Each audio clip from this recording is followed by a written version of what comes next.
And the webinar is started.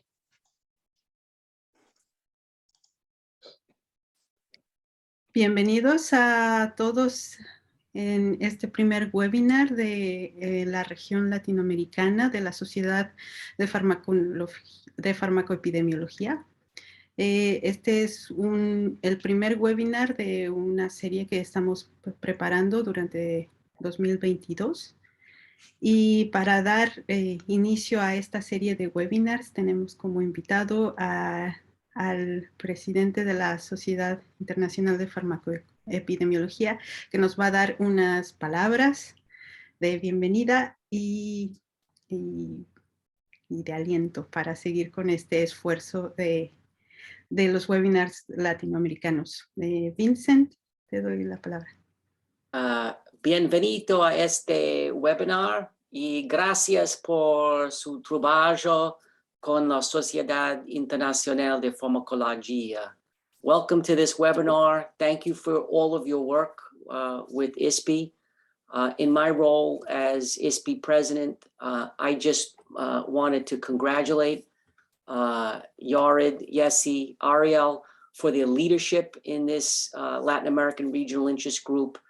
This is incredibly important to us in the board of directors, the executive committee, myself as president, to advance the mission of the society and to expand the footprint of pharmacoepidemiology throughout the world. So I am extremely excited that we have launched this year these webinars, and I hope that you will consider continuing these in the future, coming to our annual international conference, which this year hopefully will be held in Copenhagen, and getting involved in the society and becoming leaders yourselves so that you can all have activities and actions in the society. So with that, I myself am thrilled that Ariel is going to be presenting today, and all the best. Thank you, Vincent.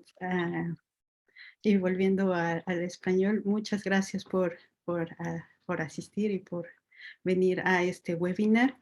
En este primer webinar, nuestro presentador es Ariel Arias. Trabajó muchos años en Health Canada y todavía se encuentra en Canadá.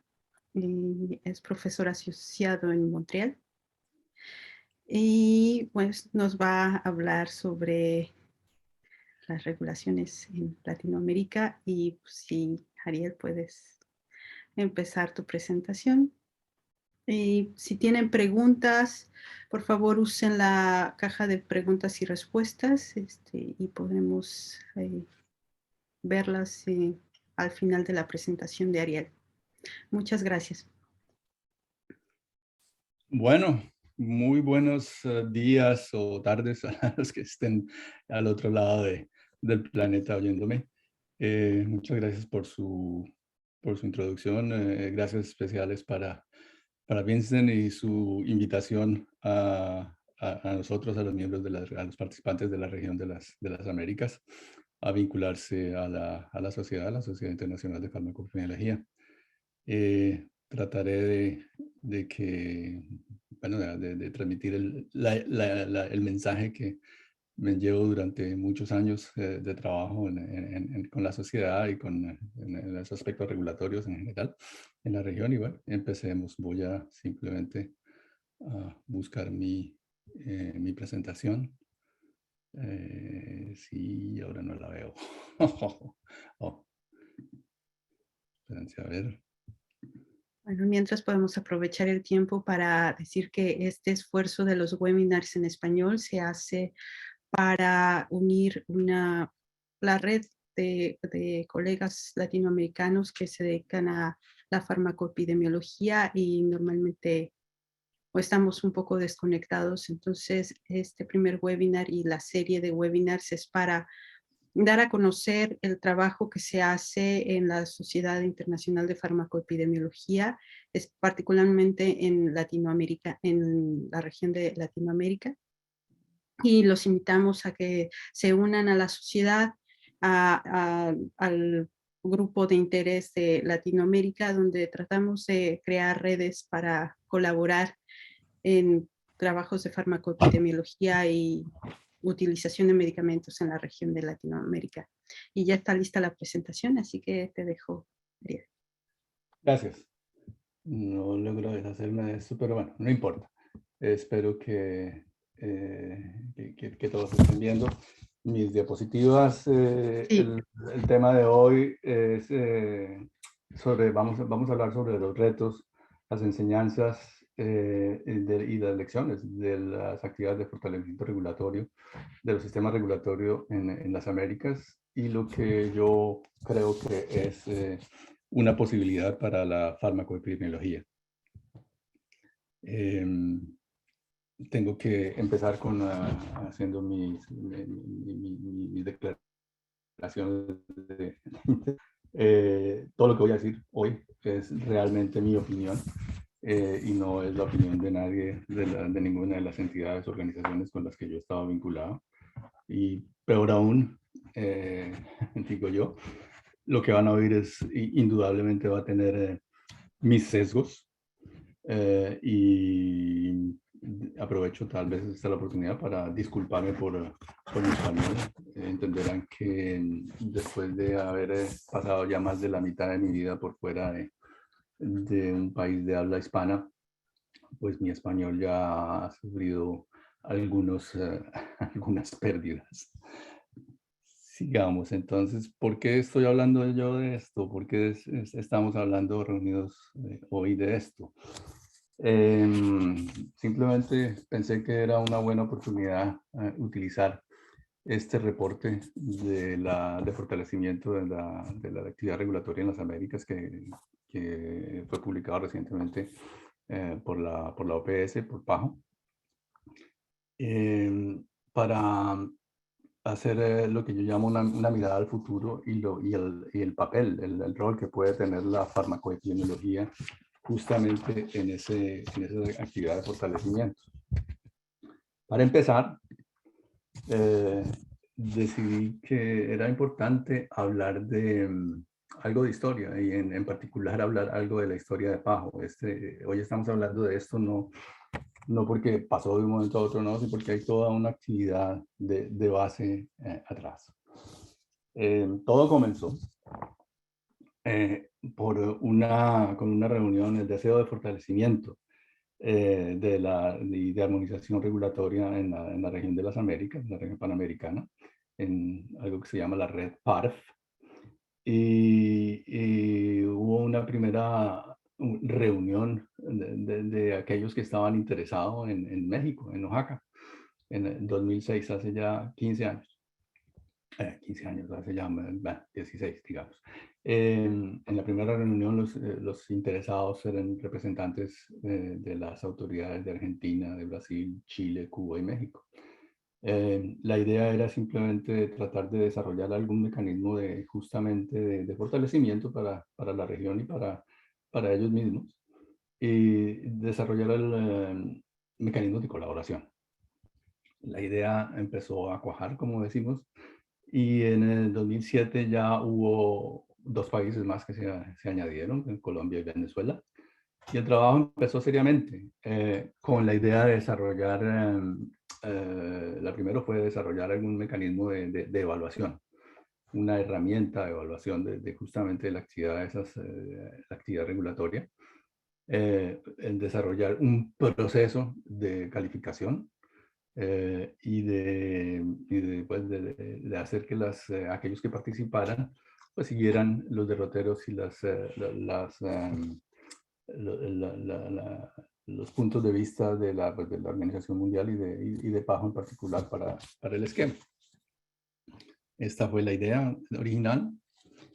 Y en el 2010, unos años después, tenemos lo que es una decisión que a mi manera de ver es muy importante, justamente al interior de la red PARF, de la red de todos los reguladores de la región, autoridades regulatorias de medicamentos en la región, que fue muy importante. ¿Por qué? Con esta resolución se insta a los miembros, se invita a todos los miembros, a todos los gobiernos de los países participantes a fortalecer estas actividades pues, a fortalecer las actividades de regulación, fortaleciendo inicialmente obviamente sus capacidades, a que se le diera apoyo al trabajo regulatorio para los medicamentos, a que hubiera una actividad expresa de colaboración y de trabajo conjunto dentro de la región justamente para el mejoramiento de todos. Esta fue la resolución que ya hacía como oficial, si se quiere, el deseo de la región. El trabajo continuó y poco a poco se desarrolló lo que se llama el sistema de evaluación de las autoridades regulatorias en la región, regulatorias de medicamentos en la región. Entonces se crearon o se identificaron los estándares de evaluación, se desarrolló la herramienta misma de la evaluación, se desarrollaron guías para justamente este proceso, se identificó el proceso, el proceso en su base es una evaluación por pares.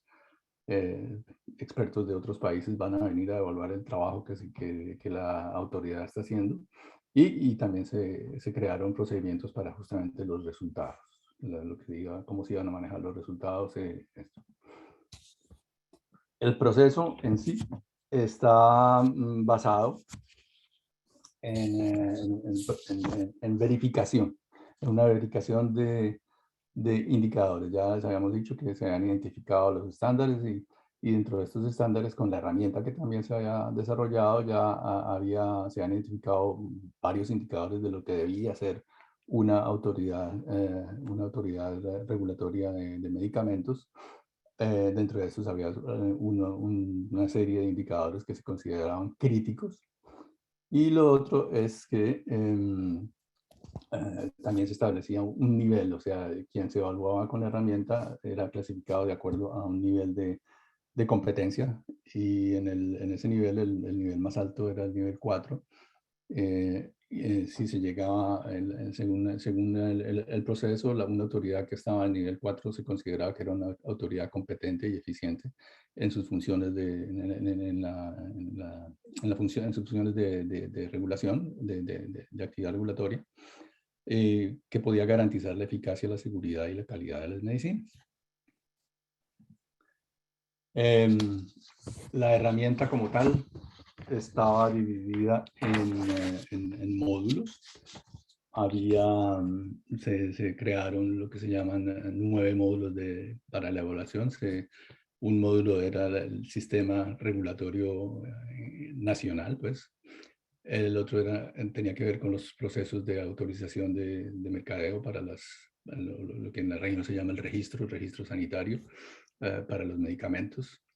El proceso de licenciamiento de los productores, de las compañías que quieren producir medicamentos. Actividades de monitoreo del mercado, incluyendo pues las partes de importación y exportación de medicamentos. Un módulo para la vigilancia desde el punto de vista de seguridad de los medicamentos que entran al mercado. Un módulo con respecto a las funciones de evaluación de los ensayos clínicos, un módulo con respecto a inspecciones de los productores, actividades de control de laboratorio y en el caso de las vacunas y los biológicos, lo que se llama la liberación de lotes.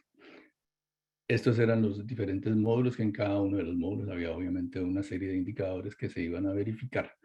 Es importante tal vez decir en este momento que la evaluación no es una evaluación simplemente de planes o de si tienen o no tienen normas.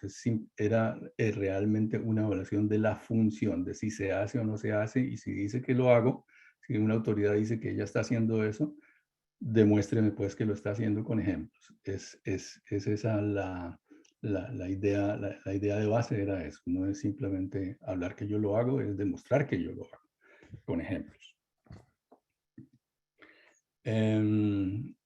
La evaluación es indudablemente voluntario.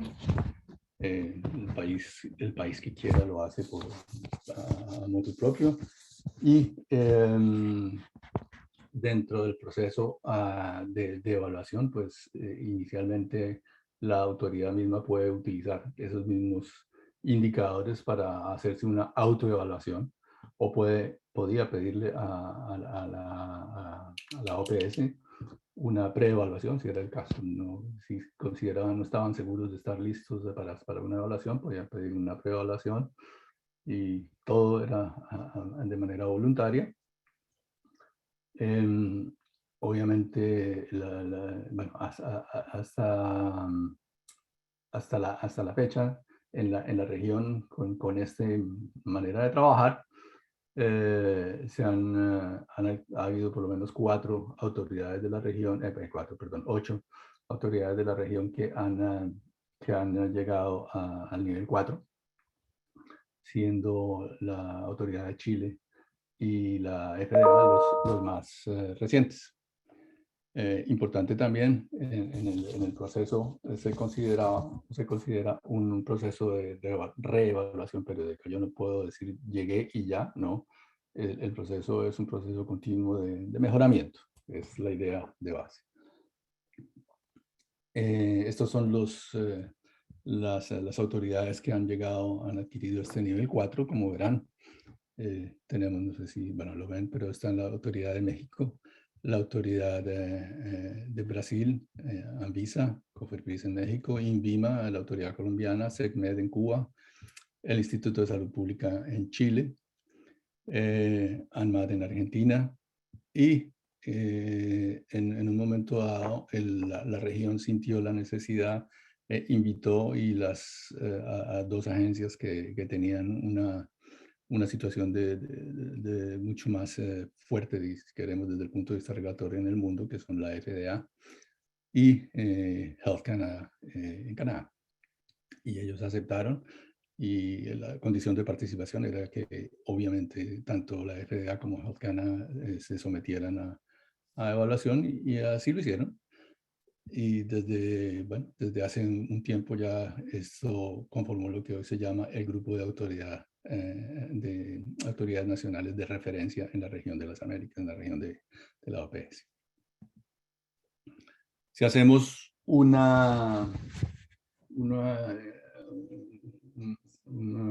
suprimimos el botón de avanzar en el tiempo, esta experiencia ha servido y es en gran parte la base de mucho de lo que se está haciendo hoy a nivel mundial.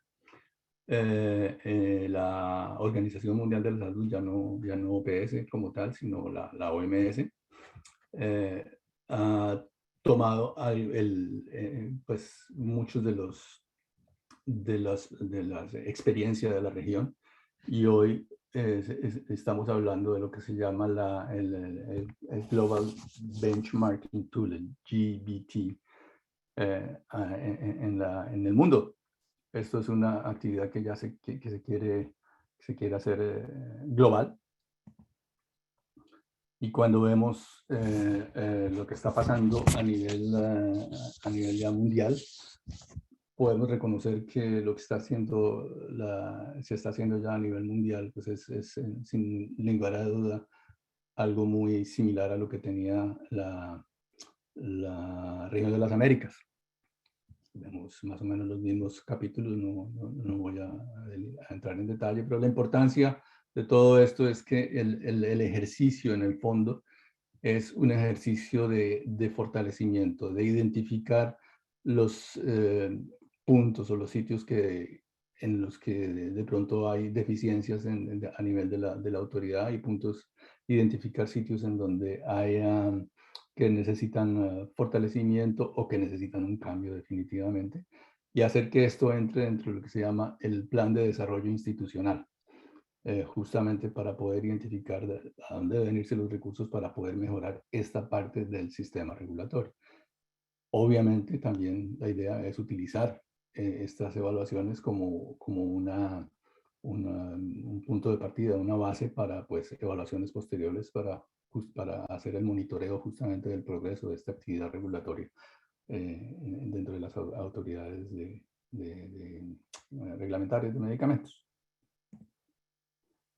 Bueno, y esto es mi introducción simplemente a lo que es hoy en día el reporte, el famoso reporte que les estaba mencionando. Es bueno, son las actividades de fortalecimiento, la experiencia de las actividades de fortalecimiento y armonización reglamentaria en las Américas, en las autoridades de naciones. Es sobre todo con información de las autoridades nacionales de referencia regional. Vamos a entrar un poco más en detalle al respecto. ¿Cómo nació esto? ¿Por qué la OPS se embarcó en esto? Bueno, en un momento dado, dentro de las reuniones de las agencias de las autoridades de referencia, se sintió la necesidad de entender mucho mejor lo que estaba pasando en la región y hacer esto con base en datos, con base en datos que pudieran servir como evidencia para continuar fortaleciendo pues, la actividad. Y se consideró que la OPS podría tener un papel fundamental justamente en el desarrollo de este tipo de evaluación o de estudio. Y gracias hay que decirlo, la FDA, graciosamente, pues de manera muy amable, ayudó con los fondos para poder realizar el estudio. Que necesitaba, como podrán imaginarse, la utilización de muchísimos datos y, pues, y hacer el análisis luego de la información de toda esta información en la región. El contexto general de esto es, bueno, el acceso a las medicinas de calidad, el acceso a medicinas de calidad, de medicinas seguras, medicinas eficaces, es sin duda una prioridad crítica de salud pública, o debe ser una prioridad crítica en la salud pública, porque es un requisito sine qua non para la salud universal, el dar medicamentos de calidad a la población es una parte muy importante de la salud pública. Y como tal, los sistemas regulatorios y las autoridades pues deben y juegan un papel fundamental en el control justamente de todas estas tecnologías de salud, incluyendo obviamente los medicamentos, las vacunas, la sangre, los productos médicos. Bueno, hay cantidades de cosas que se utilizan en un sistema de salud. Y estas autoridades, obviamente, el papel de las autoridades es fundamental en que eso sea confiable y útil para la población. Sin embargo, cuando se empezó con el proyecto de hacer este estudio, no había pandemia a los alrededores.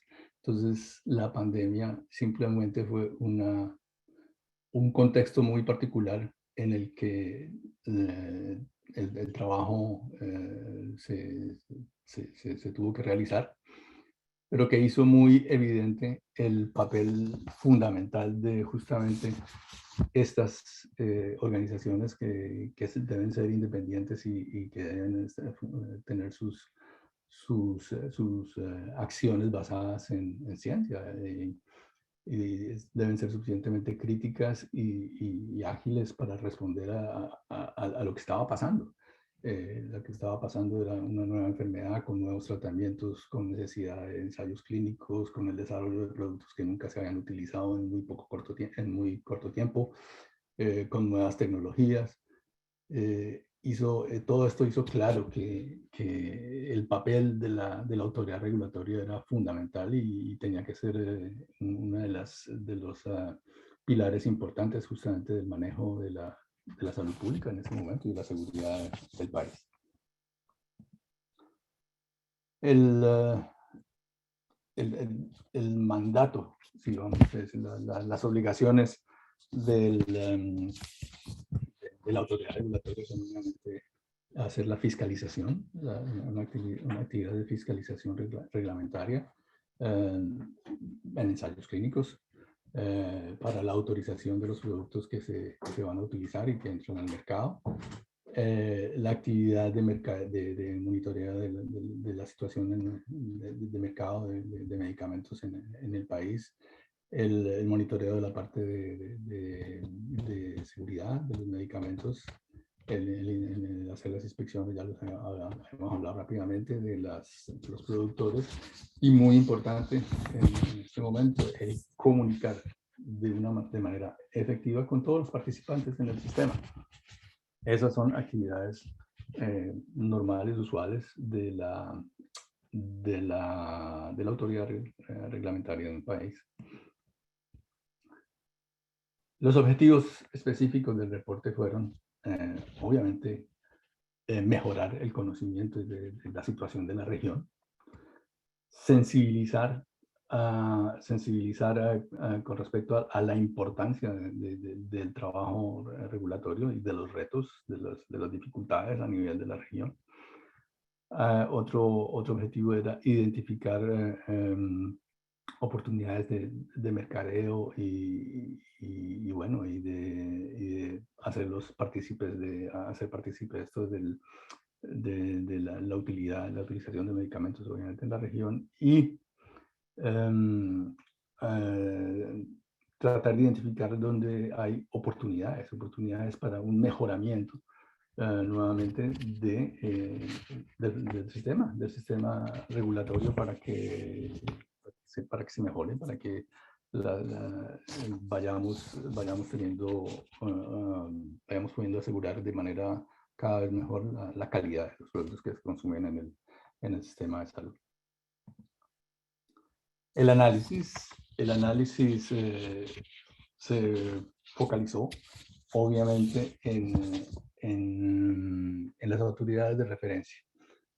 Son de las que obviamente se tienen más datos y de las que ha habido una experiencia más de cerca en la región. No, el análisis no quiso y no entró en un análisis de la situación de la FDA o de Health Canada, porque esos son sistemas que se conocen mucho mejor y se sabe que son más fuertes. Eso no quiere decir que tanto la FDA o Health Canada no podamos o no hayan podido aprender de justamente situaciones de la región. Yo creo que eso es otra de las cosas que no se dicen, pero que pasaron o que pasan. Y es que pues así seamos muy fuertes o así sean muy fuertes, siempre hay posibilidad de mejoramiento para cualquier región en el mundo, para cualquier autoridad. El marco del análisis es obviamente el concepto de la OMS y de PAHO, de lo que debe ser un sistema regulatorio que funciona bien. El reporte se organizó en diferentes capítulos que más o menos son un reflejo de lo que son las funciones regulatorias, empezando con el sistema regulatorio general, el proceso de autorización de registros sanitarios, digamos, procesos de inspecciones, qué pasa, cómo es la situación de los ensayos clínicos, la parte de farmacovigilancia y de vigilancia del mercado. Pero el reporte también tiene un par de capítulos que tienen que ver con lo que es la mirada al mercado, digamos, las posibilidades para la región de Latinoamérica en ese sentido. Hay un capítulo sobre los biosimilares, medicamentos más recientes, digamos, los mecanismos de integración económica y comercial en las Américas y obviamente lo que hablábamos, tratar de evaluar lo que ha pasado, lo que fue la respuesta al COVID-19 lo que ha sido la respuesta al COVID-19 durante la pandemia. ¿Cómo se hizo este trabajo? Bueno, para hacer el trabajo se empezó por lo que son revisiones de la literatura, de las publicaciones científicas, obviamente. Se utilizaron los datos de PAHO sobre las evaluaciones de las diferentes autoridades. Se consultaron los diferentes sitios,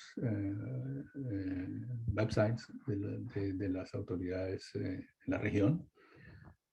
Hubo entrevistas con participantes importantes claves dentro del sistema, bien fueran oficiales de la autoridad o fueran personas de la industria o en las universidades, etcétera. Se identificaron esas personas y se utilizaron esos datos también dentro del análisis. Para el estudio se creó un comité de expertos externo, que justamente estaba dando consejos acerca del reporte y de cómo llevar a cabo el análisis.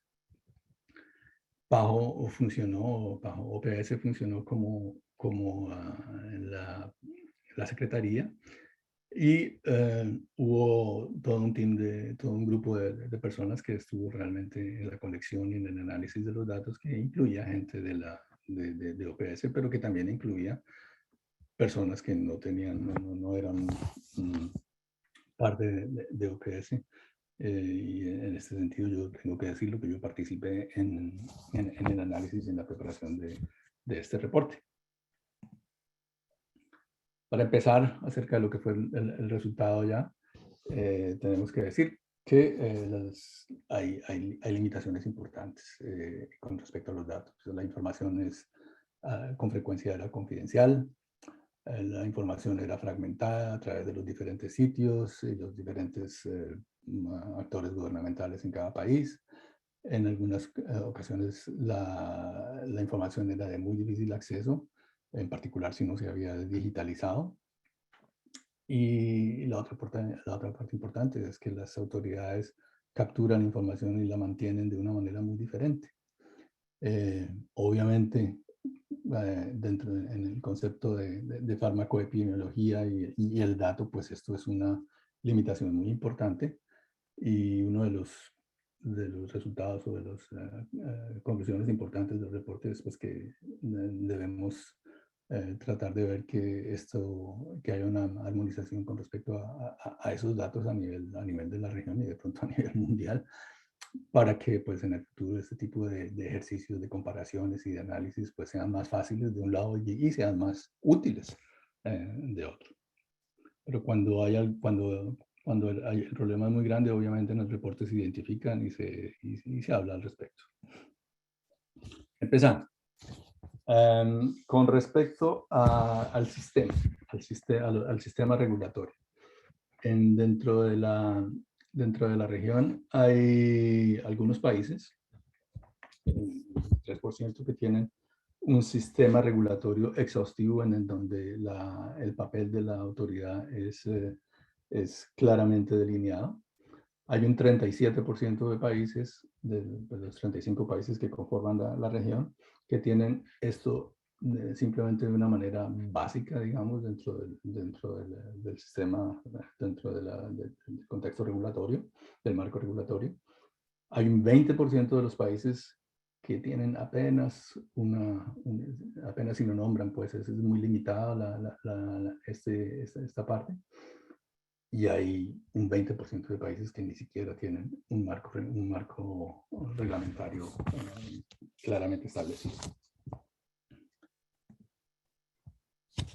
Con respecto a la posición de la autoridad reglamentaria dentro justamente de la organización del país, digamos, a nivel del Ministerio de Salud, si queremos. Hay algunas que tienen una situación prominente. Hay otras, situación prominente porque la autoridad es suficientemente independiente y autónoma, incluso desde el punto de vista de recursos. Hay unas que tienen una posición débil, en donde sí está dentro del ministerio, pero está escondida, es simplemente una unidad o un grupo de trabajo dentro del ministerio sin mayor autonomía y sin mayor independencia de recursos, digamos. Y la otra posibilidad es que no estén ni siquiera, que no tengan una posición. Es claro que dentro de los 35 hay por lo menos 11 en donde la posición de la autoridad es fuerte, es una posición prominente. siendo el color aquí más oscuro es para indicar que son los países, cuáles son los que están en esos países. El sistema regulatorio es exhaustivo. Sin embargo, hay algunos que tienen un sistema regulatorio básico también en este grupo de prominencia. Dentro de una posición débil, la mayoría pues siguen siendo las autoridades con un sistema básico simplemente de regulación, y hay algunas en donde el sistema es muy limitado o simplemente ausente. Y en donde no hay, la autoridad regulatoria está ausente, pues la mayoría son obviamente países en donde el sistema regulatorio no existe o que es limitado. Una de las cuestiones que siempre se menciona, obviamente, cuando se habla de la fuerza o de la capacidad regulatoria es el presupuesto.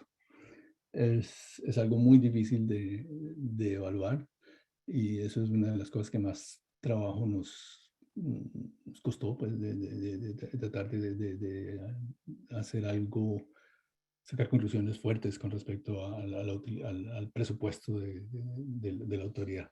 Lo que sí es muy claro es que la tendencia es a la disminución, lo cual, como podrán imaginarse, pues puede tener repercusiones muy, muy graves si los países están descuidando las actividades de regulación de sus medicamentos.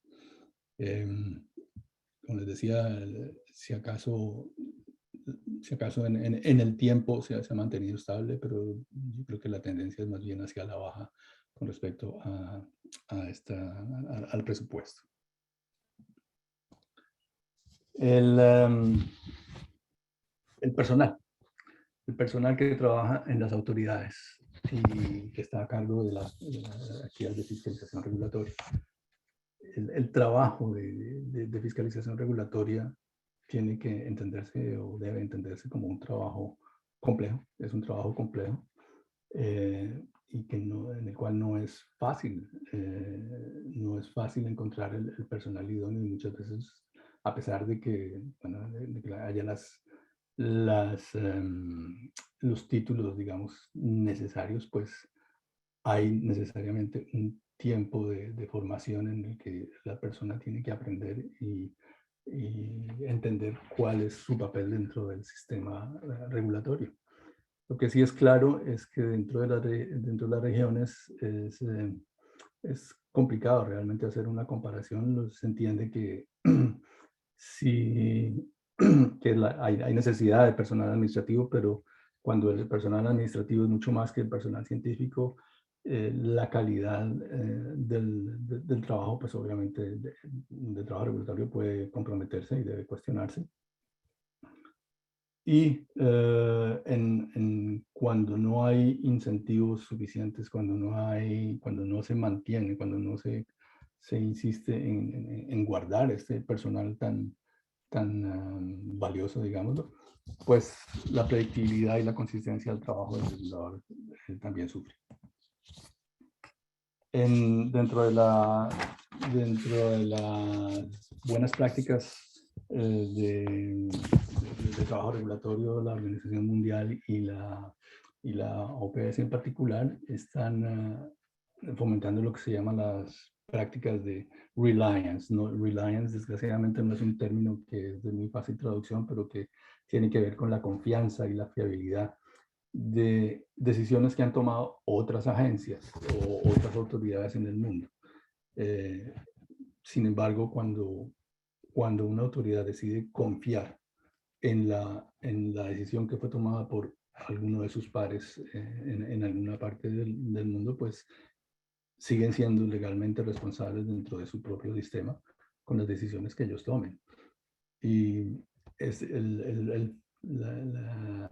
la reliance dentro de la región es importante para economizar recursos y todo, pero pues es algo que no se puede imponer que necesita pues que funcione dentro de los 5 principios básicos descritos aquí en la diapositiva abajo. Respetar la soberanía, que se haga con transparencia, que sea consistente, que tenga bases legales y que haya una competencia por las autoridades que le están practicando. Importante dentro de la región, la región ha avanzado mucho dentro de los procesos de armonización. Ustedes verán en el ICH, que es el Consejo Internacional de Armonización, ya tenemos a un país, por lo menos de la región, que es un miembro parte completa en ICH, pero hay varios otros en la región que participan ya como observadores. Dentro de la coalición internacional de armonización de autoridades regulatorias de medicamentos, el IGRA, también hay participantes de la región. Obviamente dentro de la red PARF en Latinoamérica, pues todos los países de la región son participantes de facto. Y existe algo que se llama el PICS, es el Esquema de Cooperación de Inspecciones Farmacéuticas. Eso es un esquema de colaboración internacional que, igual que ICH, tiene sus requisitos muy estrictos para poder ser miembro o no de la organización, y ya tenemos dentro de la región por lo menos 2, y en esta, cuando el reporte Brasil no estaba, Anvisa no estaba todavía, no hacía parte del PICS, pero en este momento ya Anvisa también es miembro de esto, entonces ya tenemos 3 países de la región que que hacen parte del esquema. Vamos a pasar a otra parte, que es el proceso de autorización de medicamentos. Como verán, la parte de autorización de medicamentos, de registro sanitario, es una parte muy importante de las actividades de las autoridades en la región, de las autoridades de referencia de la región. Pero ocupa una buena parte de todas las funciones de actividad regulatoria que la autoridad debe hacer. Perdón. En general, las prácticas, lo que son los requerimientos de calidad, seguridad y eficacia para medicamentos nuevos en la región son muy similares. Lo cual a través justamente de las autoridades de referencia. Sin embargo, los requerimientos para genéricos difieren en la región, lo cual es bastante llamativo. Incluso la definición misma de los diferentes productos varía. Hay variaciones sobre en el tiempo con respecto a la renovación de estos registros. Y la otra cosa que se encontró en el reporte, pues, es que hay diferencias también en la rapidez y en los diferentes puntos, pues, en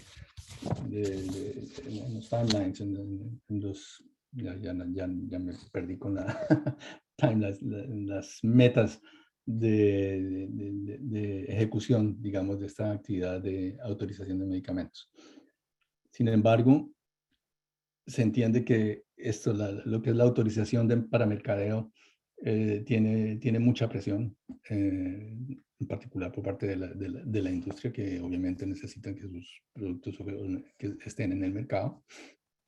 Pero hacer comparaciones al respecto son bastante complicadas, porque el tiempo no es necesariamente una buena indicación. La rapidez con que se hace el trabajo no es necesariamente una buena indicación de la calidad con que se hace el trabajo.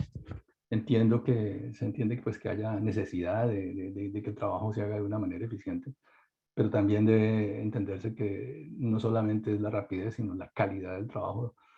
Y esto es mucho más difícil de evaluar. Entonces es más fácil simplemente evaluar el tiempo porque es más rápido, simplemente contar meses, pero no es necesariamente una buena indicación. Si miramos a eso, de todas maneras, en la región la industria, la rapidez con que se hace la revisión es mucho más larga con respecto a lo que debe ser según los procesos propuestos por las autoridades mismas. Pero como les digo, aunque debe haber presión, obviamente, en que el trabajo se haga de manera eficaz, simplemente empujar por el tiempo no me parece que sea que muestre el cuadro completo. Otra de las cosas que se evalúa es cuánto se cobra. En este caso, la OPS decidió utilizar lo que cobra Estados Unidos para la revisión del producto nuevo o de productos genéricos. Y indudablemente las diferencias son enormes. Pero los procesos regulatorios son diferentes. Si ustedes ven en Estados Unidos, no hay, se aprueba una vez y se aprueba solamente una vez. El proceso de renovación que existe en toda Latinoamérica no existe, no aplica a Estados Unidos ni a Canadá. Sin embargo, dentro de Estados Unidos, el proceso de la vigilancia, lo que se llama la vigilancia del mercado y los cambios del producto a nivel del tiempo también se siguen.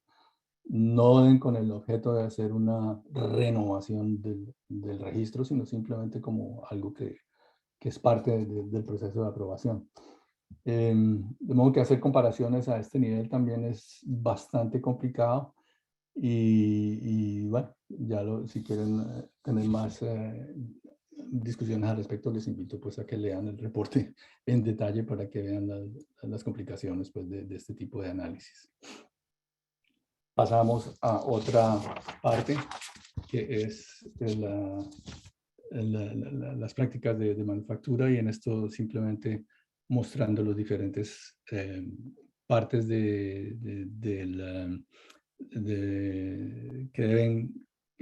diferentes aspectos que tienen que ver con los estándares y las buenas prácticas de manufactura. Todas las autoridades en la región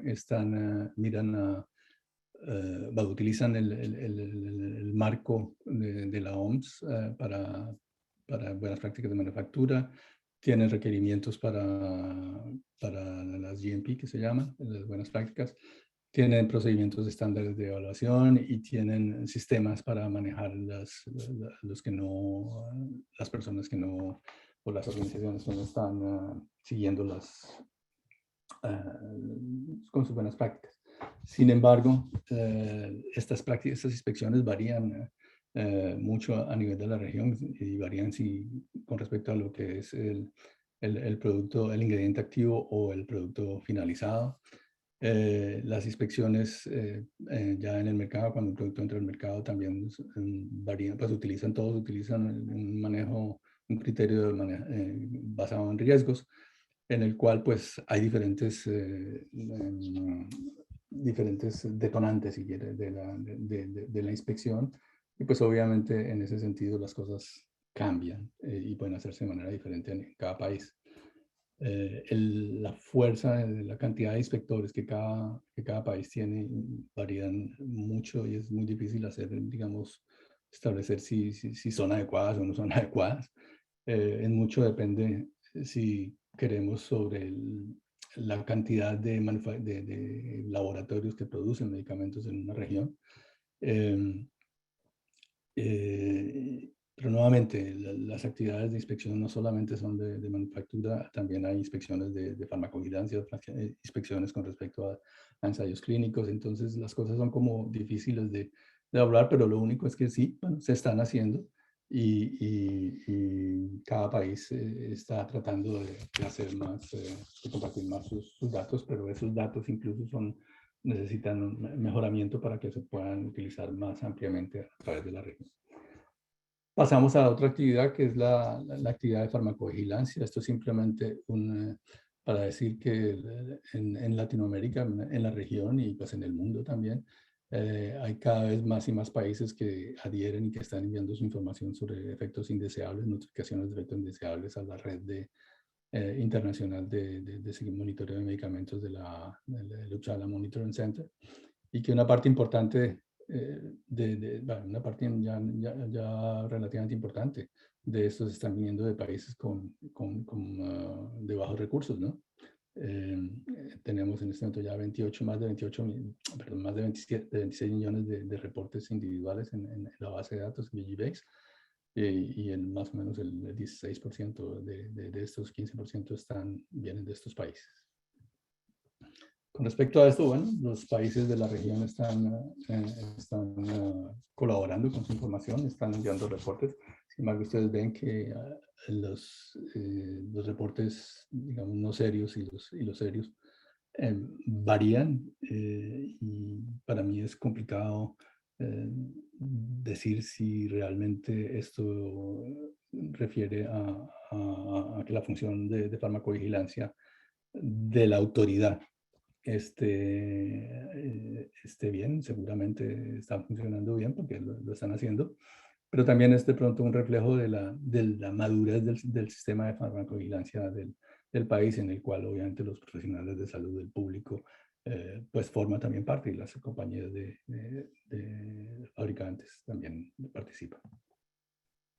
Lo importante es anotar que, bueno, dentro de BGBase, dentro de la base de datos internacional, las autoridades de referencia contribuyen con un 1.6% en la base de datos, pero ya hay países que no son de referencia que también están compartiendo información. Entonces, información que es útil a nivel local, pues ya a nivel internacional, para el mejor uso de los medicamentos.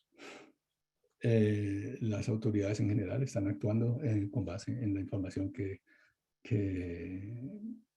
tienen, y están emitiendo alertas, modificando justamente la autorización, o suspender o cancelar incluso productos si es el caso, o hacer las inspecciones que hablábamos. Y bueno, hay otros países, hay países que están comenzando a trabajar juntos juntamente para mejorar estas actividades de farmacovigilancia. Incluso en la región es importante mencionar que se está trabajando activamente en lo que es el monitoreo de la comercialización ilegal a nivel internacional. Eso es un problema no solamente de la región, sino del mundo entero. Y la región está participando activamente en tratar de contrarrestar esta práctica.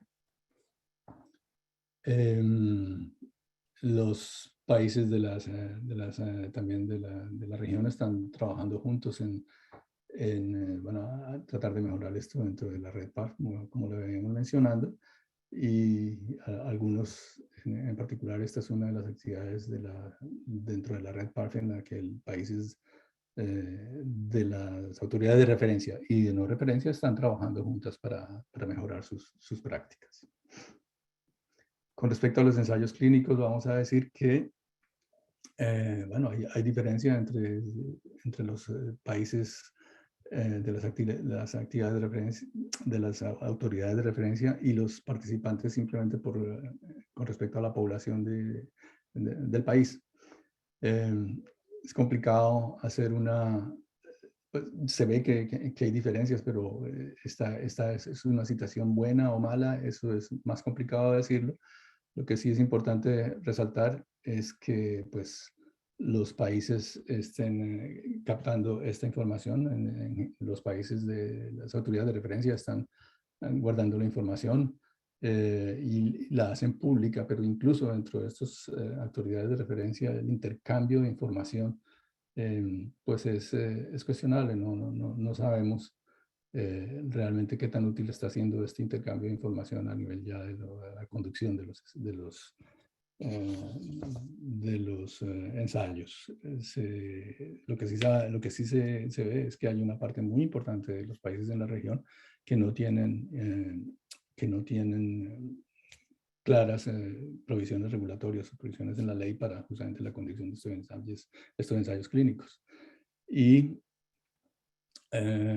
aunque todos los países de referencia, las autoridades de referencia dicen utilizar justamente los repositorios internacionales como el clinicaltrials.gov, pero incluso la información dentro de estos repositorios es limitada, de modo que, bueno, es complicada nuevamente la evaluación en ese sentido. Y es complicado también decir cuál sería el impacto a nivel mundial, pues a nivel de la local y a nivel mundial, si las autoridades tomaran esto mucho más, en una manera mucho más activa, pues para el mejoramiento de los medicamentos en general. Creo que voy a pasar por encima en aras del tiempo a otro de los aspectos de lo que son los mecanismos de integración comercial, pero también en actividades de mejoramiento al interior de estos mecanismos que han tenido problemas un poco porque justamente la diversidad dentro del trabajo regulatorio. Y finalmente vamos a hablar algo de lo que ha sido la experiencia durante la emergencia. El GBT, la herramienta global, incluye indicadores específicos y claros de lo que debe ser, lo que debe tener la autoridad para prepararse en caso de emergencias, que obviamente durante la pandemia se hicieron muy claros. En general, las actividades, la respuesta dentro de las autoridades de referencia a la pandemia pues fue bastante buena. Hubo flexibilización de los sistemas regulatorios.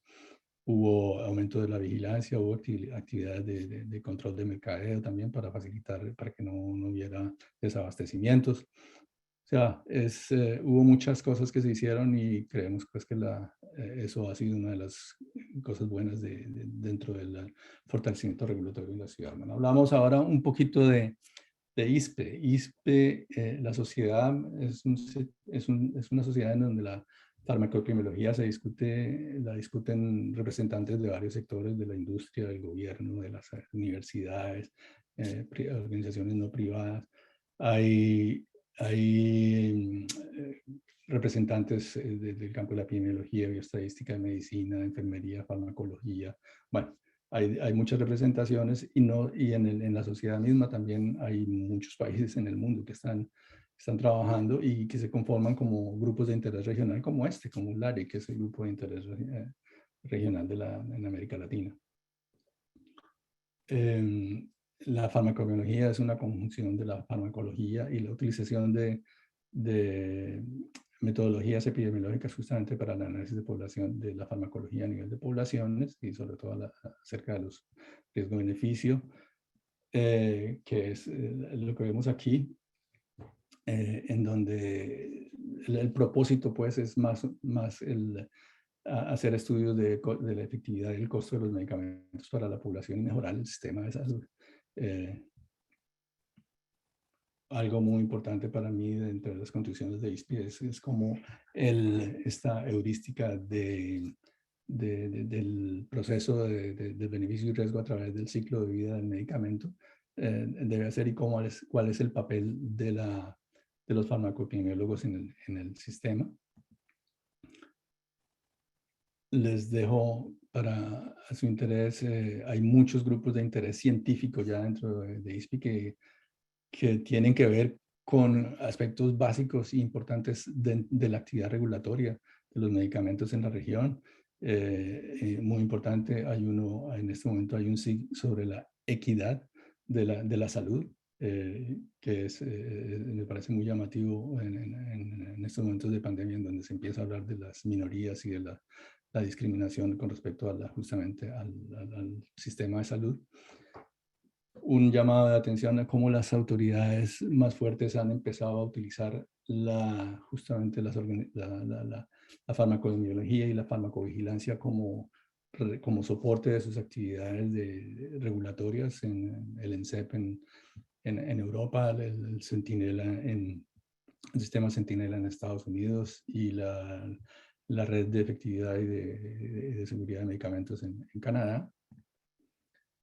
Como dentro de estos estudios epidemiológicos, pues a nivel de la pandemia, cosas como la parálisis facial o las reacciones alérgicas o la trombosis han tenido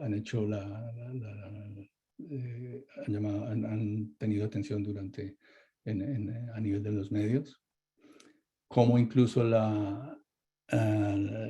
New England Journal of Medicine está empezando a encontrar el valor y a publicar trabajos sobre utilización de datos en el mundo real para justamente evaluar la efectividad de los medicamentos.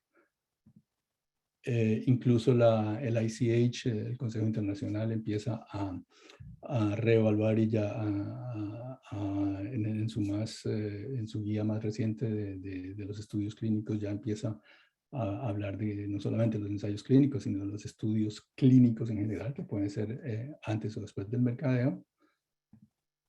Y una lección de la crisis corriente es que, bueno,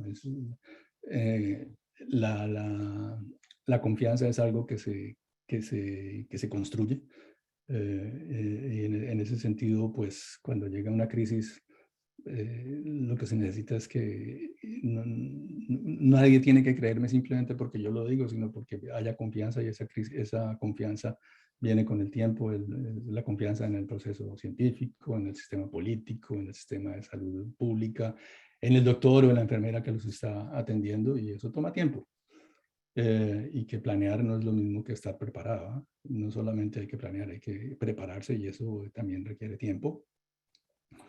Que cada uno tiene su papel a jugar, y dentro de ese sentido, en ese sentido, pues están los gobiernos, las compañías, las regulaciones, el público, los profesionales de la salud, las guías de tratamiento. Todo el mundo tiene que participar, y para que justamente ese sistema de salud, ese sistema de medicamentos funcione, y que en ese sentido la farmacoepidemiología es una herramienta muy útil y a la cual debemos estar tratando de utilizar.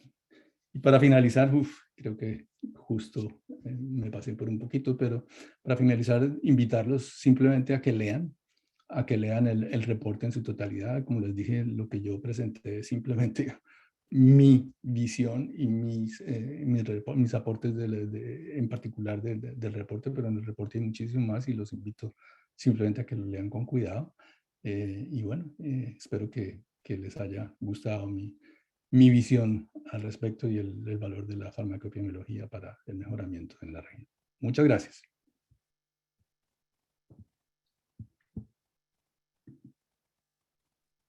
Muchas gracias, Ariel, por esta presentación extensiva donde trataste de resumir los puntos importantes de este reporte de PAHO. Y tenemos bueno, si tienen preguntas, podrían ponerlas en la caja de preguntas y respuestas. Tenemos una mano alzada de Hassan. Si puedes poner tu pregunta en texto. Y tenemos muchas felicitaciones por esta presentación. Muchas gracias. De varios colegas de Latinoamérica. Y pues Juan Hincapié, por favor, les recuerda que pueden seguirnos en Twitter, ahí puso la dirección en el chat, en @ispelarig, y también tenemos otras redes sociales en Facebook, y es Facebook y Twitter, y también se pueden unir a la Sociedad de Farmacoepidemiología en farmacoepi.org.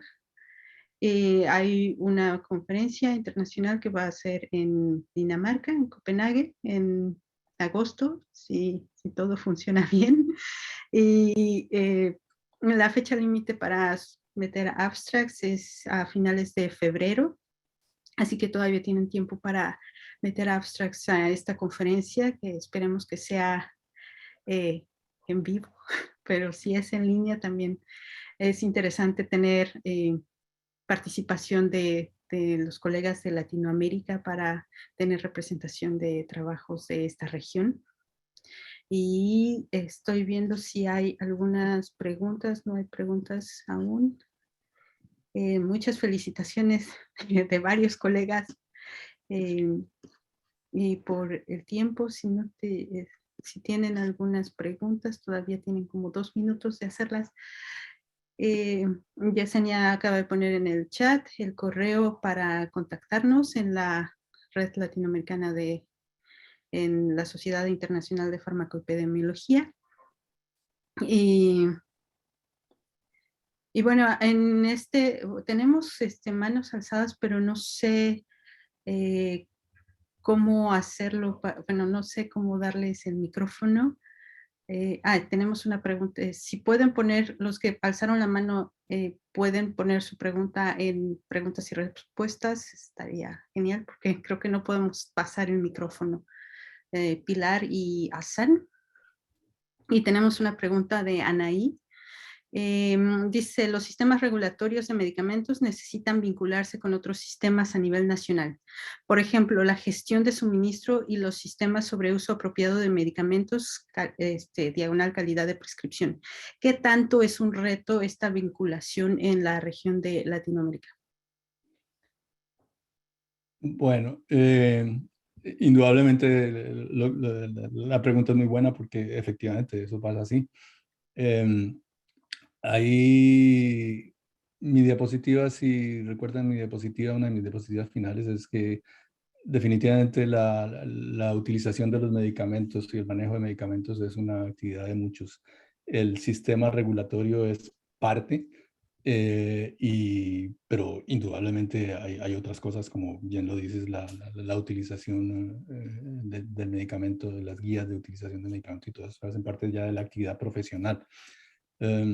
En ese sentido, pues indudablemente debe haber colaboración, debe haber discusiones, deben reconocerse el papel de cada uno. Y en ese sentido, mientras más se puedan hablar, indudablemente todo el mundo va a mejorar. Pero el regulador definitivamente tiene un campo de acción limitado por su poder regulatorio, por lo que digan las regulaciones, por lo que diga la ley en su país. Y los otros, pues obviamente tienen su campo por fuera de eso con respecto a la práctica profesional, que eso ya no es competencia de la autoridad reglamentaria de medicamentos. Sí, cada uno tiene su papel y la idea dentro de ISPE es que justamente esto se apoye y se puedan hacer más trabajos en conjunto con el mismo fin común. Gracias. Tenemos otra pregunta de, de Nicolás. ¿Existe por parte de ISPE alguna posición o guías acerca de estudios clínicos complejos y datos de evidencia del mundo real? Me parece que sí hay una guía para Real World Evidence. Para estudios clínicos complejos no lo sé. Seguramente si hay, están en la página de ISPE, farmacoepi.org. Yo, sí, estudios clínicos complejos es ya otra cosa, pero ya a la persona que hizo la pregunta le invitaría de pronto a que revisara justamente la guía de ICH, que mencioné en mi charla. Ya empieza a hablarse cada vez más de que no son solamente estudios clínicos, y son todo el tipo de estudios y que deben tener. Yo sé que vi recientemente justamente la FDA creo que tiene unos ejemplos, series de ejemplos con respecto a este tipo de estudios, en particular estudios complejos. Es algo que está empezando a surgir y no me extrañaría que dentro de ISPID en algún tiempo haya algo al respecto, haya algún grupo de interés científico con este interés en particular, pero sí, es algo que está empezando a surgir y está empezando a discutirse.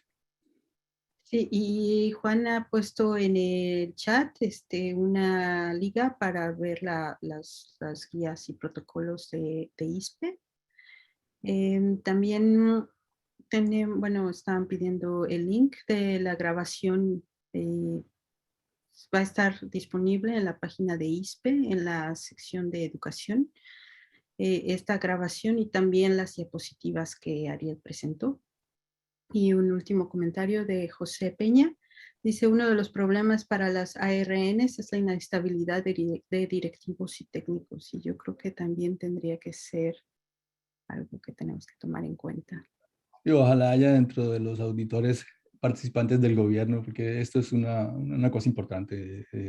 Y si las autoridades gubernamentales no reconocen la importancia del papel de sus autoridades de evaluación de medicamentos, pues obviamente están fallando.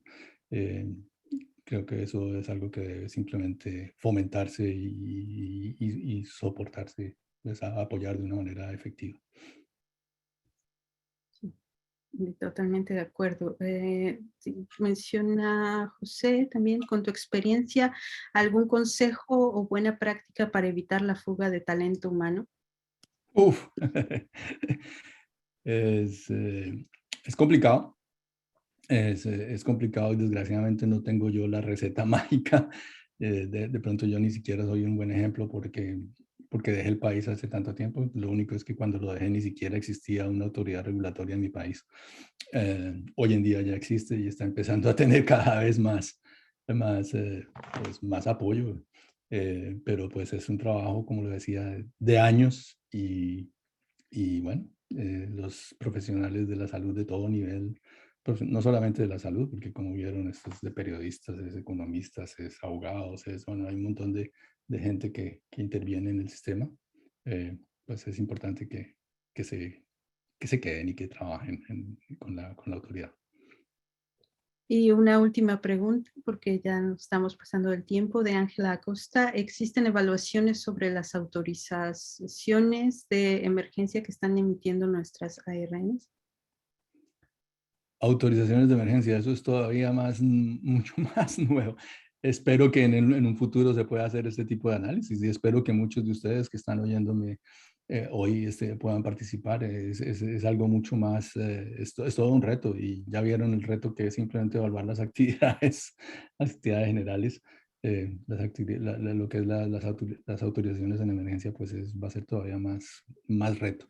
En este sentido, yo quisiera de todas maneras resaltar y agradecer la labor de liderazgo que la Organización Panamericana de la Salud ha tenido en la región y como verán ha sido fundamental para que la región en general haya mejorado sus sistemas de evaluación reglamentaria. Muchas gracias por sus preguntas, muchas gracias por el seminario, Ariel. Una vez más, les recuerdo que va a estar disponible en la página de ISPE y en la sección de educación y también las diapositivas que contienen mucha información valiosa para todos nuestros colegas en Latinoamérica y en otras regiones. Y bueno, en un par de meses tendremos un segundo seminario y esperamos contar con su presencia. Por favor, pongan atención en las redes sociales del capítulo, interés grupo de Latinoamérica en ISPE. Y si tienen abstracts, por favor, mándenlos. La fecha límite es a finales de febrero. Y con esto, bueno, te agradezco, Ariel, y el equipo de organización de ISPE, Shannon, especialmente por facilitarnos hacer este seminario. Muchas gracias a todos y que tengan un excelente día. Muchas gracias. Que estén bien. Hasta luego.